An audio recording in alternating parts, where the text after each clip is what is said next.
Cake আর স্বাদ কাহনে সকলকে স্বাগতম। আশা করি তোমরা সবাই খুব ভালো আছো, আমরাও ভালো আছি। ঘরে বানিয়েছিলাম ট্যাংরা মাছের মাখা চচ্চড়ি। খেতে হয়েছিল গরম ভাতের সঙ্গে অসাধারণ। তাহলে আসো দেখে নিই কীভাবে করলাম, সঙ্গে থাকো।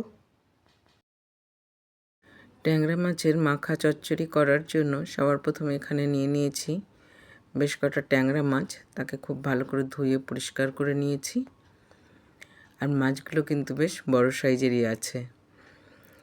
এখন এর মধ্যে দিয়ে দিয়েছি একটা আলুকে টুকরো করে, আর দুটো পেঁয়াজ দিয়েছি, একটা বড় সাইজের টমেটো, আদা আর একটা রসুনকে মধ্যেখানে টুকরো করে, আর বেশ কটা কাঁচা লঙ্কা, 1 চামচ কালো জিরে, জিরে পাউডার, ধনে পাউডার, আর দিয়েছি সামান্য শাহি গরম মশলা, 1 চামচ হলুদ, আর দিয়েছি 1 চামচ সর্ষে পাউডার।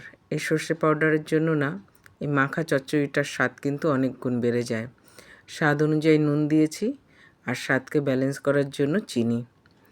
আর এখানে দিয়ে দিয়েছি বেশটা সর্ষের তেল। দিয়ে এখন হাতের সাহায্যে এটাকে খুব ভালো করে মেখে নিতে হবে। মাখা চচ্চড়ি মানে মাখাতেই বলতে পারো অর্ধেক রান্না হয়ে যায়, এরকম একটা কথা আছে। তাতে দেখো খুব সুন্দর করে কিন্তু আমি মাখিয়ে নিয়েছি। এইভাবেই সুন্দর করে মাখিয়ে নিতে হবে। এটাকে মাখিয়ে আমি 10 মিনিট মতন রেস্টে রেখেছিলাম। এখন আমি এটাকে গ্যাসে বসিয়ে দিচ্ছি। আমি একেবারে কড়াইতেই এটাকে মাখিয়ে নিয়েছিলাম।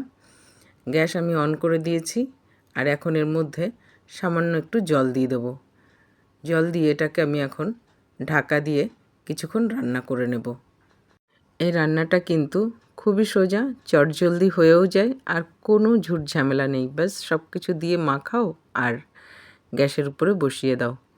আমি একটু ঢাকনা তুলে হালকাভাবে নেড়ে দিচ্ছি, তাহলে সব কিছু আরেকবার একটু মিশে যাবে। রান্নাটা তাহলে খুব সুন্দরভাবে সব জায়গাতে হবে। আর এটা গরম ভাতের সঙ্গেও না খেতে কিন্তু বেশ ভালো লাগে। আমি আরেকবার একটু ঢাকা দিয়ে দিয়েছি। এইভাবে ঢেকেই এটাকে রান্না করে নেব। খুব সুন্দরভাবে ভাপে ঢাকা রান্নাটা হয়ে যাবে। এখন ঢাকনা তুলে আমি একটুখানি ধনেপাতা দিয়ে দেব। ধনেপাতা দিলে না এর গন্ধটা খুব ভালো আসে, আর খেতেও বেশ ভালো লাগে। এই ধনেপাতার জন্য স্বাদটা একদম চেঞ্জ হয়ে যাবে, আর ট্যাংরা মাছের কোনো রকম কাঁচা গন্ধও তুমি পাবে না।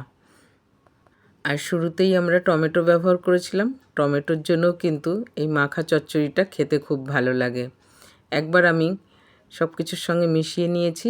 চচ্চড়ি কিন্তু একদম ডান সার্ভ করার জন্য। গ্যাস আমি বন্ধ করে দিয়েছি। যেমন দেখতে সুন্দর হয়েছে না, এটা খেতেও কিন্তু বেশ সুন্দর হয়। ট্যাংরা মাছের মাখা চচ্চড়ি আমি সার্ভ করেছিলাম গরম গরম ভাতের সঙ্গে। গরম ভাতের সঙ্গে জাস্ট অসাধারণ লেগেছে খেতে এটা। রান্নাও হয়ে যায় খুব তাড়াতাড়ি, আর খেতেও হয় খুব ভালো। আমরা ঘরের সবাই ভীষণ তৃপ্তি করে খেয়েছি। খুব ভালো হয়েছিল খেতে। আজকের রেসিপি তোমাদের কেমন লাগলো কমেন্টে জানাতে কিন্তু একদম ভুলো না। ভালো লেগে থাকলে চ্যানেলটা ফলো করে দিও, আর ইউটিউব থেকে দেখে থাকলে বন্ধুরা প্লিজ প্লিজ সাবস্ক্রাইব করে দিও। তাহলে আজ এখানেই শেষ করছি। সবাই ভালো থাকবে, সুস্থ থাকবে। দেখা হবে পরের আরেকটি ব্লগে।